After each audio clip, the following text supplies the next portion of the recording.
Berikut adalah video profil pembicara kedua.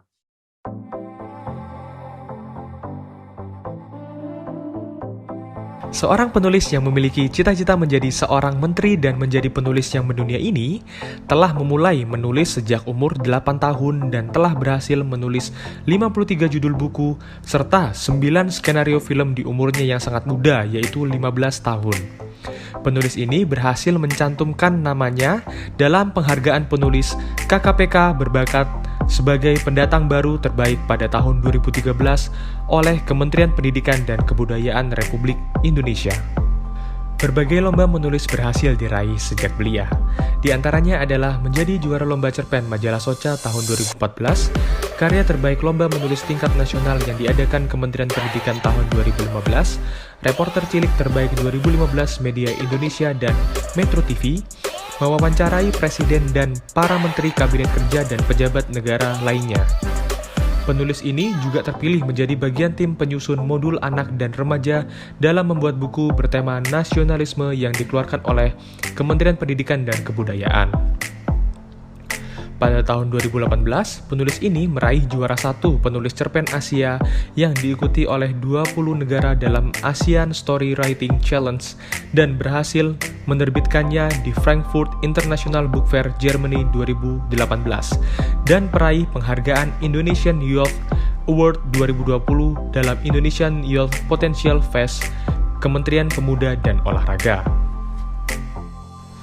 Bakat menulis ini menjadi kepercayaan berbagai media di Indonesia untuk mengundangnya sebagai narasumber, baik media cetak, media online, serta media televisi.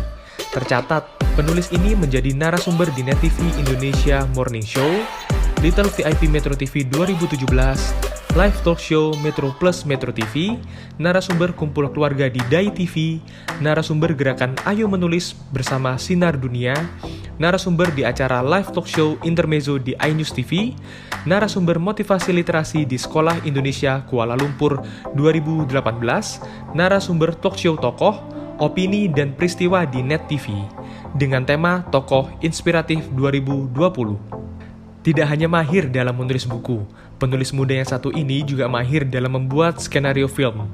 Terbukti, dengan penghargaan yang diraihnya sebagai scriptwriter The Best Movie Festival Film Spectacular FF.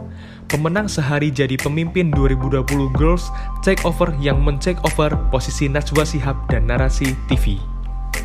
Begitu banyak prestasi dan pengalamannya di usia yang sangat muda. Mari kita belajar dan lebih dekat bersama sosok penulis inspiratif ini. Mari kita sambut Kak Fayana Ailisha Daviani. Oke, terima kasih banyak, Kak. Assalamualaikum warahmatullahi wabarakatuh. Selamat pagi menjelang siang, ayah bunda, kakak-kakak, dan teman-teman semua yang hadir pada Zoom meeting pada pagi menjelang siang kali ini. Nah, di sini izinkan saya nih, aku mau share screen dulu sebentar. Udah bisa, oh ya. Aku share screen dulu ya. Bentar. Apakah sudah terlihat share screen-nya?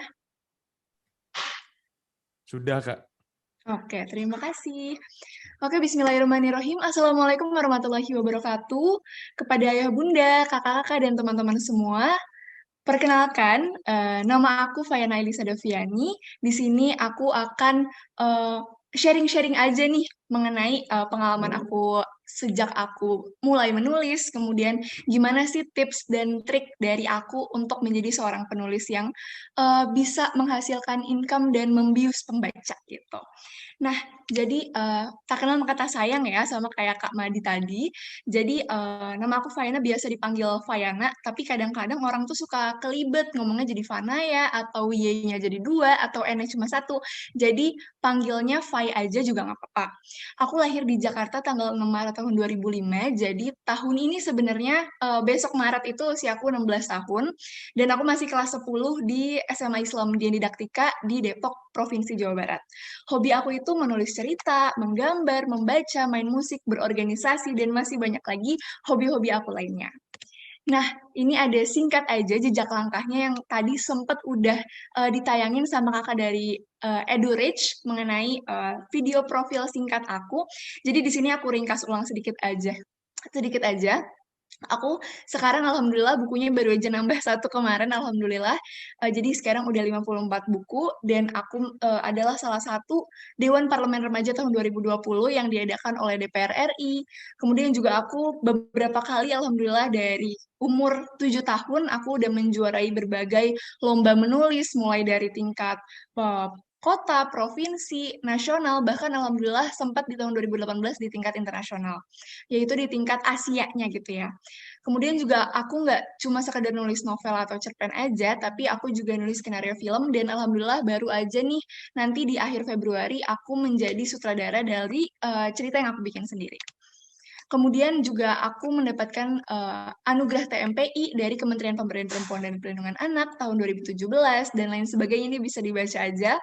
Kemudian juga aku pernah loh ke Korea gratis selama seminggu karena nulis. Wah, ternyata nulis itu banyak banget manfaatnya loh gitu ya. Apalagi untuk anak-anak di usia aku atau mungkin kakak-kakak, ayah, bunda, teman-teman semua di sini yang pengen jadi penulis, ternyata banyak banget loh benefit yang bisa kita dapatkan dari menulis. Kemudian juga aku bisa menjadi salah satu reporter cilik terbaik tahun 2015 dan mewawancarai Pak Joko Widodo beserta menteri-menteri kabinet kerjanya beliau. Jadi dari hasil menulis itu tuh aku bisa mewawancarai presiden, aku bisa mewawancarai menteri dan orang-orang penting di Indonesia. Kemudian juga aku beberapa kali menjuarai berbagai lomba menggambar dan menulis gitu ya. Dan ini aku nggak cuma stop di nulis aja.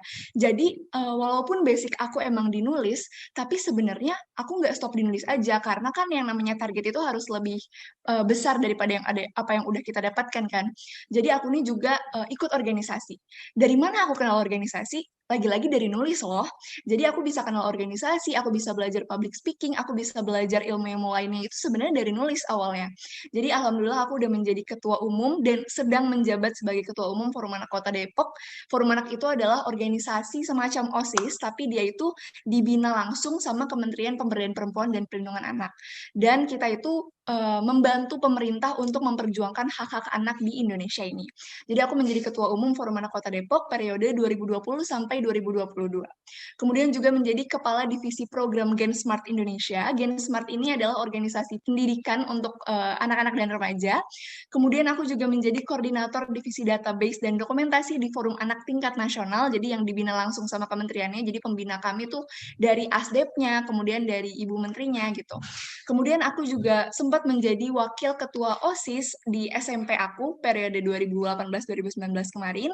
Kemudian juga ikut terlibat di Forum Anak Kota Depok sempat di 2018 sampai 2020 sebelum jadi ketua umumnya, itu aku jadi ketua subbidang pendidikan, kemudian juga di Forum Anak Provinsi Jawa Barat.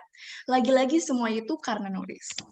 Nah, ini juga alhamdulillah sempat diliput sama beberapa media, mulai dari media koran, media di televisi seperti Metro TV, Net TV, DAI TV, iNews TV, RTV, dan lain sebagainya. Kemudian di koran juga, di majalah, tabloid, dan lain sebagainya. Ini secara singkat aja sebelum aku mau sharing-sharing nih di sini sama ayah bunda dan teman-teman semua. Ini ada buku-buku karya aku, yaitu alhamdulillah sudah menerbitkan 54 buku. Ini ada sekilas aja, aku nerbitin nggak cuma cerpen doang, tapi aku juga nerbitin novel, fiksi untuk anak-anak, kemudian juga komik, habis itu cerita antologi bersama teman-teman. Nah, ini juga kumpulan cerita aku yang kebanyakan itu dari KKPK, karena emang aku kan mulai nulis dari usia 7 tahun, dan KKPK itu mungkin kalau ada yang belum tahu, KKPK itu kecil-kecil punya karya yang emang sempet kayaknya masih hits sih sampai sekarang ya. Mungkin ada beberapa teman-teman di sini yang tahu KKPK. Nah ya, aku salah satu penulis KKPK gitu. Kemudian ini adalah 2 buku aku yang paling bestseller. Alhamdulillah udah sekitar 7 kali cetak dan 1 kali cetaknya itu 5.000 eksemplar gitu. Kemudian ini juga buat teman-teman yang mungkin nggak suka baca buku karena isinya hitam putih doang nih. Nah ini ada buku aku yang dia full color nih, jadi isinya berwarna-warni kayak komik gitu. Kemudian ini juga alhamdulillah aku nulis antologi surat untuk Menteri Pendidikan dan Kebudayaan. Kemudian juga aku sempat diundang di acaranya Cak Lontong, kalau ada yang tahu Cak Lontong, acara di Metro TV yaitu Little VIP, dan aku memberikan buku itu kepada beliau. Kemudian aku tuh nulis juga nggak cuma berdasarkan imajinasi aku pribadi aja, tapi juga berdasarkan pengalaman pribadi aku nih.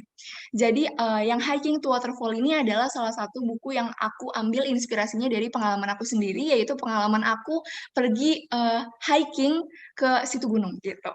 Habis itu yang sebelah kanan itu yang tadi sempat aku singgung, yaitu reporter cilik media anak media Indonesia, yang di tengahnya itu ada Bapak Jokowi Widodo dan aku ada di pojok kiri.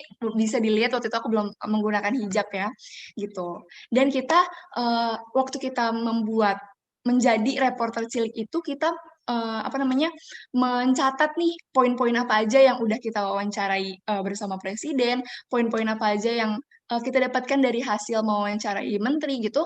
Habis itu kita jadikan satu buku yang setebal ini, itu kita bagikan ke seluruh sekolah di Indonesia. Beberapa sekolah di Indonesia gitu, secara gratis.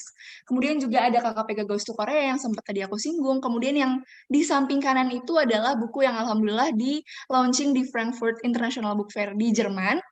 Jadi aku adalah salah satu dari 2 kalau nggak salah apa namanya, perwakilan Indonesia yang kita tuh menulis dalam bahasa Inggris, kemudian disatukan dengan teman-teman yang juga menulis dari misalkan dari negara Malaysia, negara Thailand dan lain sebagainya gitu.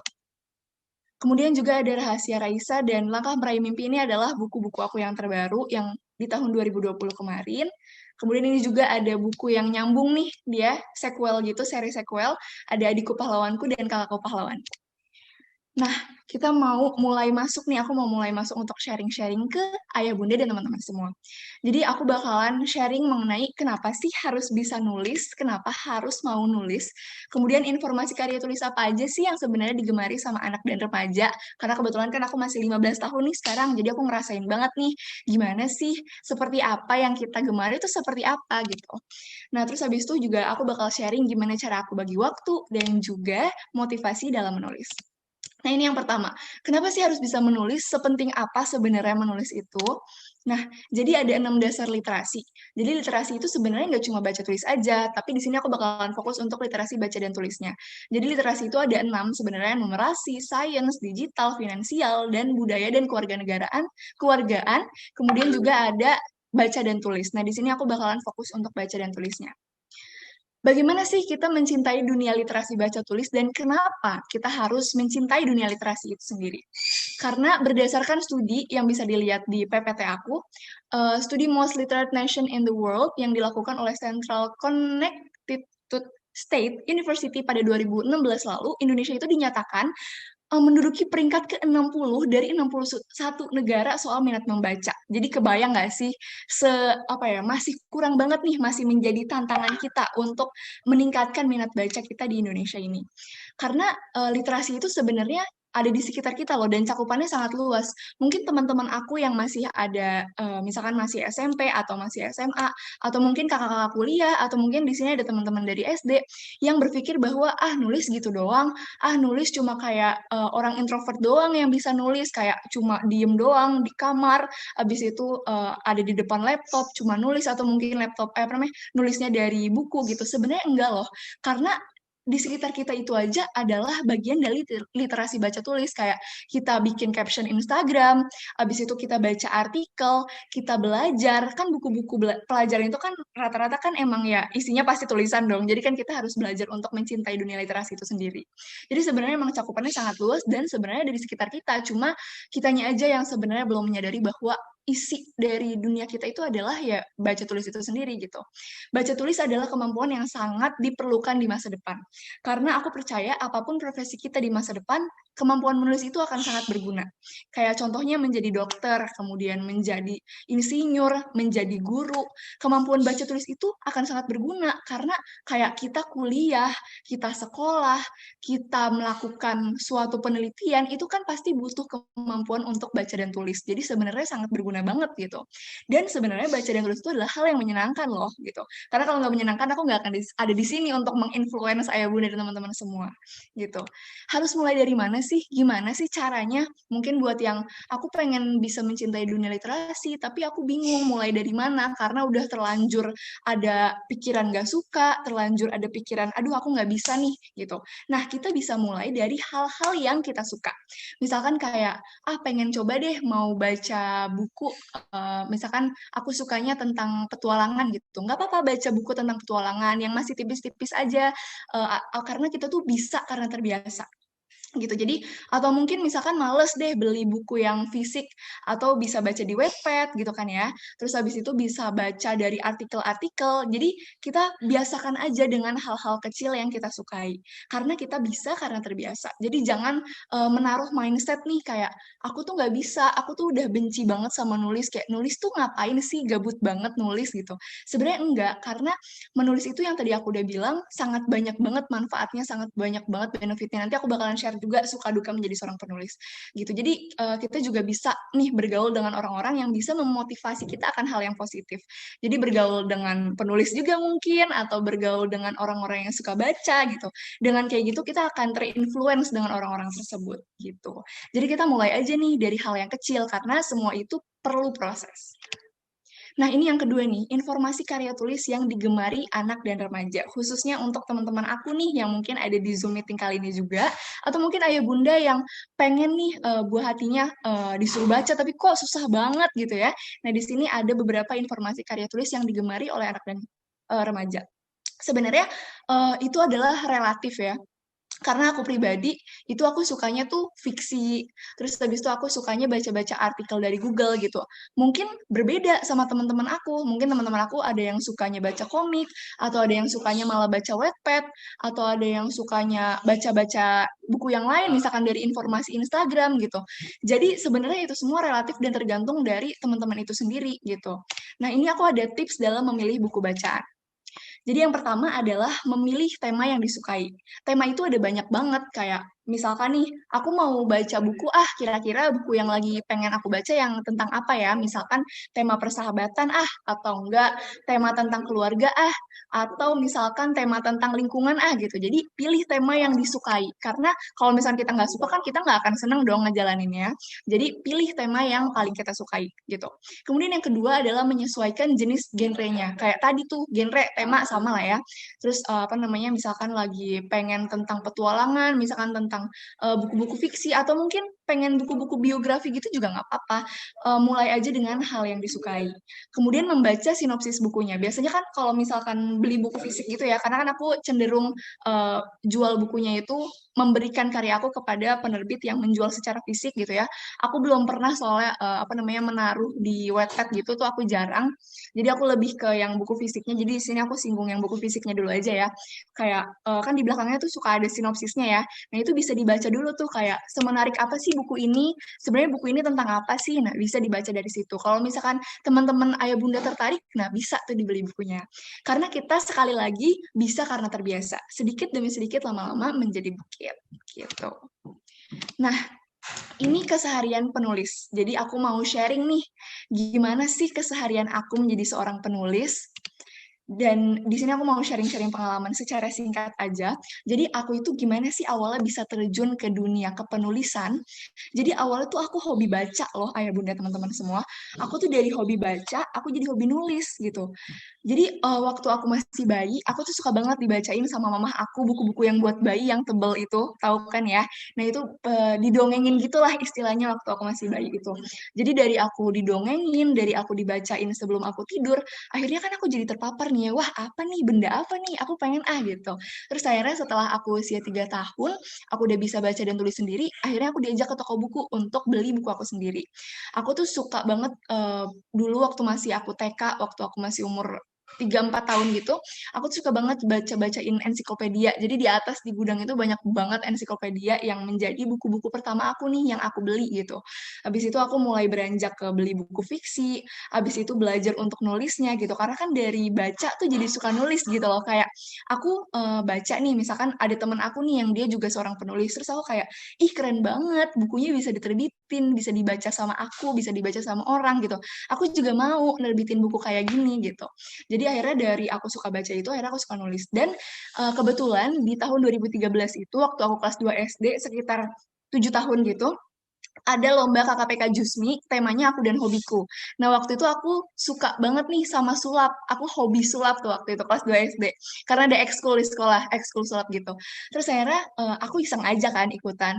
Dan mama juga bilang, nggak apa-apa kak, menang kalah itu ya urusan belakangan. Yang penting kita berani dulu aja gitu. Akhirnya aku kirim nothing tulus aja gitu. Karena aku kan kelas 2 SD nih. Sedangkan lawan-lawan aku tuh kelas 5 SD, kelas 6 SD, bahkan ada yang SMP gitu. Jadi akhirnya aku kirim naskah nih, nothing tulus aja gitu. Yang penting aku berani nyoba. Dan alhamdulillah Allah ngasih aku rezeki dan itu jadi buku pertama aku juara 2 gitu. Jadi berlanjut sampai sekarang. Jadi dari tahun 2013 itu akhirnya sudah 54 karya buku yang telah aku hasilkan. Nah, aku mau sharing nih mengenai gimana sih rasanya jadi penulis itu. Jadi yang pastinya menjadi seorang penulis, nggak cuma penulis sebenarnya, kayak misalkan jadi atlet atau jadi seorang pelajar atau jadi profesi lainnya itu pasti ada suka dukanya. Salah satunya jadi penulis.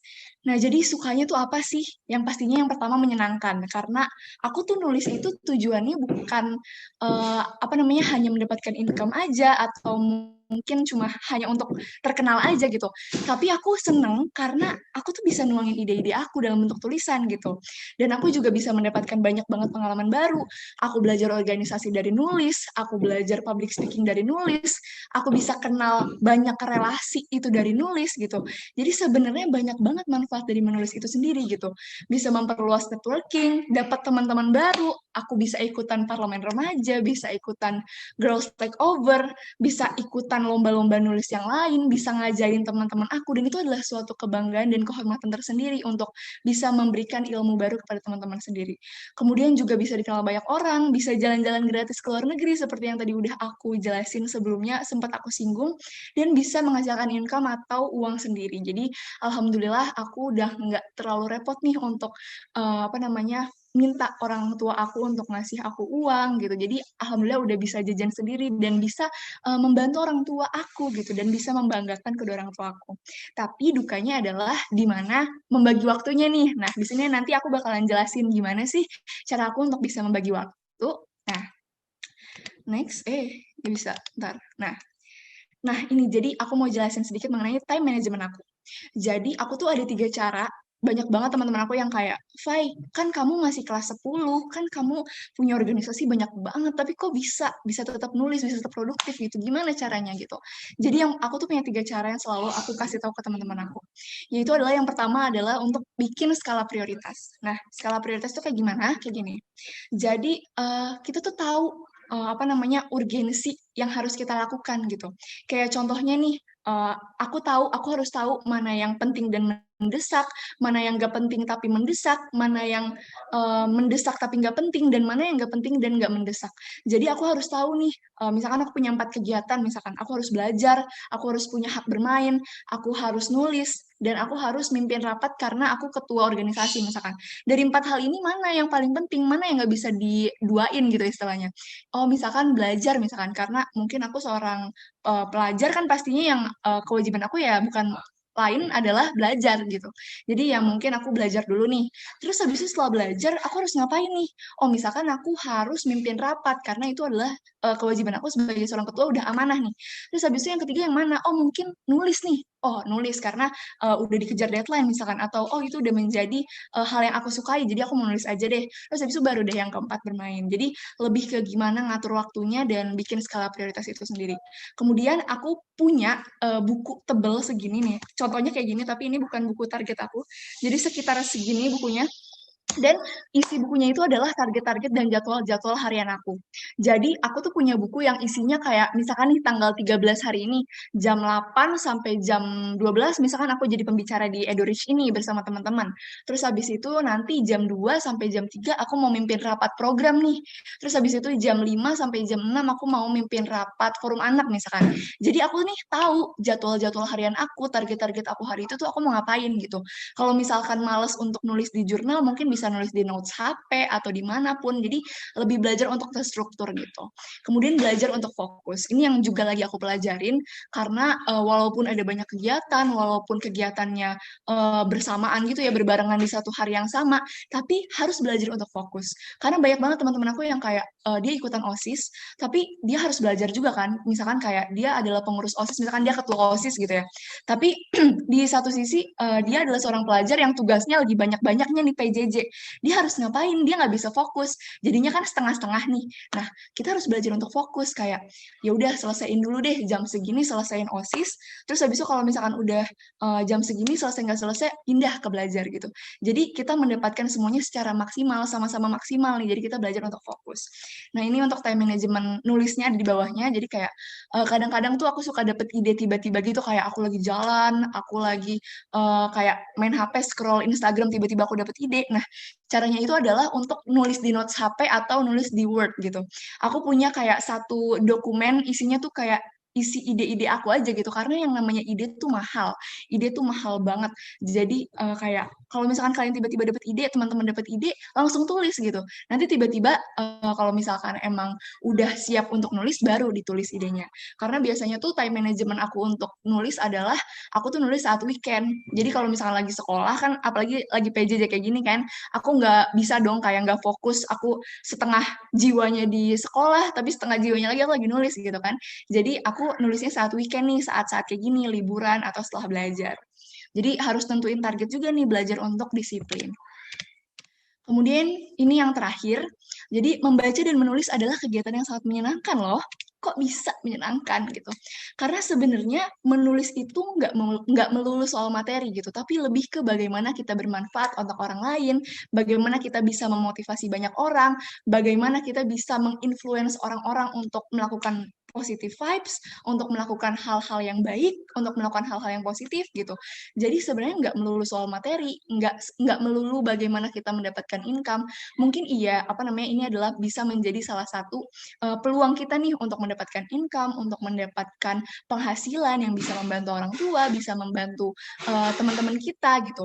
Tapi sebenarnya nggak melulu soal materi. Jadi jangan kayak semata-mata cuma untuk nyari materi doang gitu. Karena sebenarnya banyak banget berkah rezeki yang bisa kita dapatkan kalau kita tuh bisa bermanfaat untuk orang lain dalam cara menulis ini loh gitu.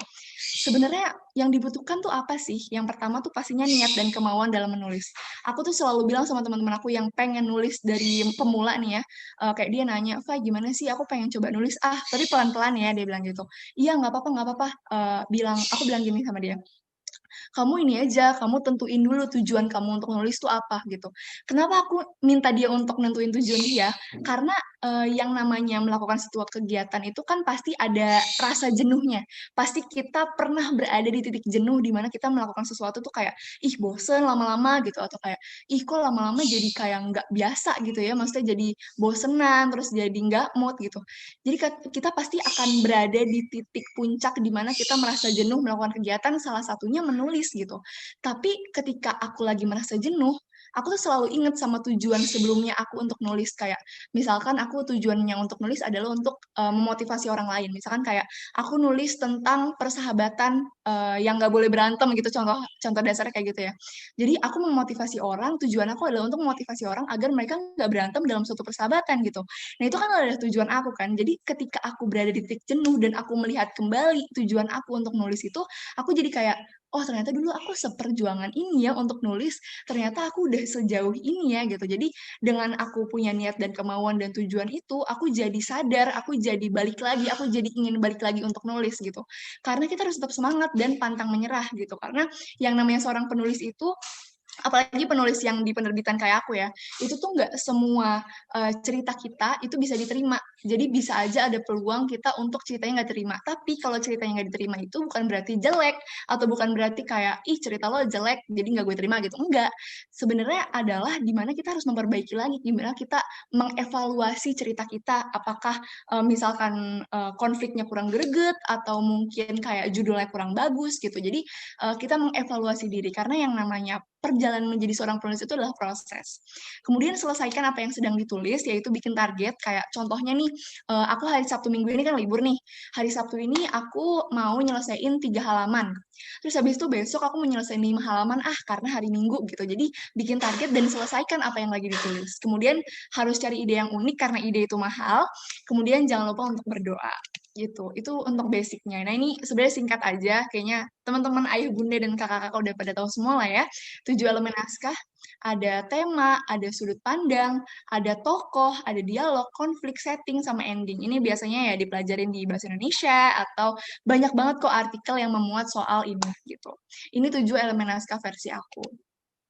Nah, ini gimana sih agar hasil tulisan bagus? Ini singkat aja untuk teman-teman, ayah bunda, kakak-kakak yang ingin menjadi seorang penulis pemula, yaitu adalah yang pertama banyak-banyak baca buku. Karena aku sendiri aja itu menjadi seorang penulis karena aku suka banget sama baca buku. Aku dari kecil aku udah terpapar sama yang namanya buku. Jadi kayak banyak-banyak baca buku, banyak-banyak baca artikel. Kalau sekarang kan banyak banget nih, Google kan udah, ya pokoknya udah canggih lah zaman sekarang ya. Jadi kayak bisa nyari informasi itu dari Google tinggal enter itu langsung banyak banget gitu ya. Jadi emang kita harus banyak-banyak untuk membaca.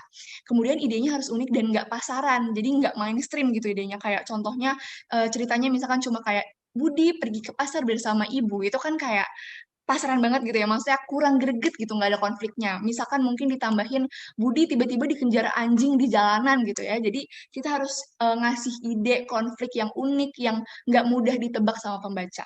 Kemudian yang ketiga, ini adalah salah satu poin dari menjadi seorang penulis, yaitu adalah plot. Jadi plot itu adalah kerangka karangan.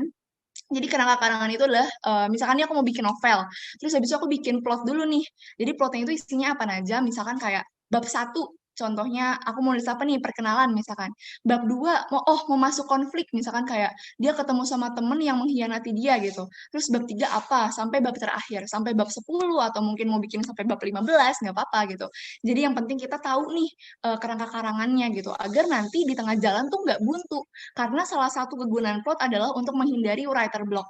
Writer block itu adalah di mana kondisi seorang penulis yang tiba-tiba kehabisan ide nih pas lagi kayak nulis tiba-tiba kok stuck ya, kok nggak ada ide lagi ya gitu. Nah ini plot ini adalah salah satu cara untuk menghindari writer block itu. Kemudian juga harus bikin judul yang bikin penasaran nih, kayak misalkan apalah judul yang bikin orang lain penasaran sama cerita kita gitu. Jadi nggak cuma kayak itu doang, tapi misalkan judulnya ditambahin sama nama-nama karakter yang unik, atau mungkin judulnya berhubungan sama bahasa Sanskerta mungkin gitu. Jadi kan itu bikin orang lain penasaran.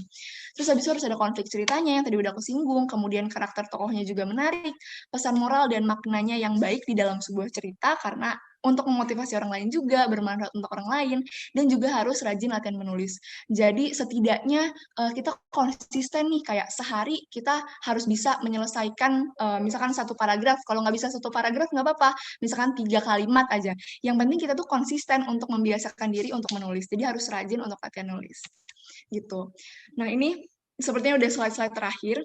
Ini tips produktif versi aku dengan literasi. Yang pertama adalah mencintai diri sendiri dan mulai menulis jurnal. Karena yang namanya menjadi seorang penulis itu adalah bagaimana kita menjadi diri kita sendiri. Kayak mungkin teman-teman aku bilang kayak, "Fa, gimana sih caranya jadi penulis yang hebat? Gimana caranya jadi penulis yang bisa dikenal sama banyak orang?" Sebenarnya yang aku bisa jawab adalah ya jadi diri kamu sendiri aja gitu. Karena menjadi seorang penulis versi gaya bahasa aku, dengan gaya bahasa Kak Madi, dengan gaya bahasa ayah bunda, atau dengan gaya bahasa teman-teman semua, itu pasti berbeda-beda. Kayak gaya bahasa aku mungkin lebih ke anak-anak gitu. Terus habis itu gaya bahasa Kak Madi mungkin lebih ke untuk ilmiah gitu. Jadi kita tuh pasti punya keunikan masing-masing, punya khas kita masing-masing dalam menulis buku gitu. Jadi kita harus belajar untuk mencintai diri sendiri dan mulai untuk menulis jurnal gitu. Karena kayak contohnya yang aku tadi, aku kan punya buku jurnal tebal gitu untuk bikin apa namanya target-target aku. Nah, aku tuh suka curhat di situ kayak aku pengen jadi ini, atau kayak aku hari ini kayak gini gitu. Jadi belajar untuk mencintai diri sendiri dulu. Dengan kayak begitu kalian bisa mengenal nih siapa diri kalian dan apa namanya bisa mulai untuk nulis sesuai gaya bahasa kalian sendiri. Kemudian yang kedua adalah banyak-banyak membaca buku yang tadi sempat aku singgung juga. Kemudian ambil setiap peluang dan kesempatan yang ada. Karena zaman sekarang nih ya, apalagi lagi pandemi kayak gini tuh banyak banget lomba-lomba gitu ya. Banyak banget lomba-lomba cerpen, lomba-lomba nulis, lomba-lomba karya tulis ilmiah gitu. Jadi ambil aja setiap peluang dan kesempatan yang ada. Karena kalau misalkan kita nggak ngambil kesempatan itu, ya kapan lagi kesempatan itu datang gitu ya. Jadi kita harus mulai aja dulu deh, nggak apa-apa. Kalah menang tuh belakangan. Yang penting kita berani untuk nyoba dulu. Kemudian mulai nulis naskah, mulai dari novel, cerpen, puisi, atau mungkin mau nulis kumpulan pantun, itu juga nggak apa-apa. Yang penting kita belajar untuk mencintai dunia literasi itu dulu aja gitu. Jadi berproses dari yang kecil, lama-lama nanti jadi terbiasa. Kemudian jangan lelah untuk terus belajar, karena aku pribadi di sini juga nggak lebih keren dari ayah bunda, aku nggak lebih hebat dari teman-teman, kakak-kakak, aku di sini juga masih terus belajar, kita sama-sama belajar, sama-sama berproses gitu ya. Walaupun kita punya passion kita masing-masing, tapi kita nggak boleh lelah untuk terus belajar menulis gitu, karena itu akan menjadi bekal kita di masa depan. Dan jadikan pandemi ini sebagai ajang kreasi dan menghasilkan karya. Karena kan pastinya di rumah aja nih kita jadi punya banyak inspirasi, kemudian di rumah aja kita jadi punya banyak peluang untuk menulis lebih banyak gitu ya. Jadi jadikan sebagai ajang untuk menghasilkan karya. Nah, what's next? Apa nih selanjutnya, tindak lanjutnya? Mulailah berproses untuk mencintai dunia literasi. Karena proses itu penting dan kita bisa karena terbiasa. Jadi pelan-pelan aja nggak apa-apa, karena menulis itu, kemampuan literasi adalah bekal kita di masa depan. Apapun profesi kita kelak di kemudian hari, menulis dan membaca itu adalah hal yang akan sangat amat kita gunakan. Dan sukses itu 10% bakat, 90% latihan dan usaha. Jadi kayak misalkan ngeliat nih, misalkan lagi ngeliat penyanyi, terus ih kok dia suaranya bagus banget ya, dia nggak mungkin dong kayak tiba-tiba lahir terus suara dia udah bagus gitu kan. Jadi pastinya dia belajar dulu, kemudian dia kan kita nggak tahu apa yang ada di balik layar kan, mungkin suara dia bagus karena dulu dia latihan tiap hari, latihan tiap malam sampai begadang misalkan kayak gitu. Jadi sebenarnya tuh sukses itu 10% bakat, 90%-nya latihan dan usaha, diambil dari quotes-nya Albert Einstein gitu. Nah, ini untuk slide terakhir. Stop thinking, start doing. Nikmati prosesnya, jangan sia-siakan waktu yang tak akan pernah bisa kembali, selalu produktif dan semangat berkarya melalui literasi. Mungkin itu aja yang bisa aku sampaikan. Kalau sekiranya ada pertanyaan, boleh nanti langsung aja ditanyakan. Kurang lebihnya mohon maaf. Wassalamualaikum warahmatullahi wabarakatuh. Terima kasih. Waalaikumsalam warahmatullahi wabarakatuh. Wah, terima kasih kepada Kak Fayana, sangat inspiratif sekali tentunya, apalagi untuk generasi muda Indonesia.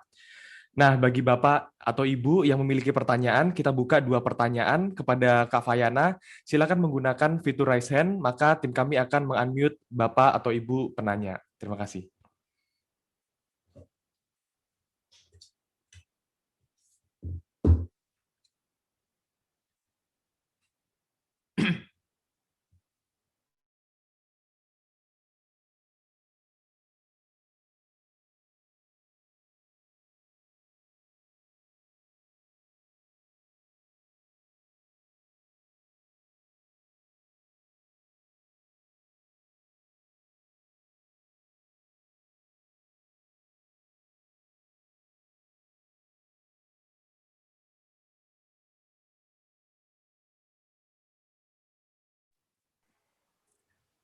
Baik, kepada Ibu Rizka, bisa ditanyakan pertanyaannya kepada Kak Fayana.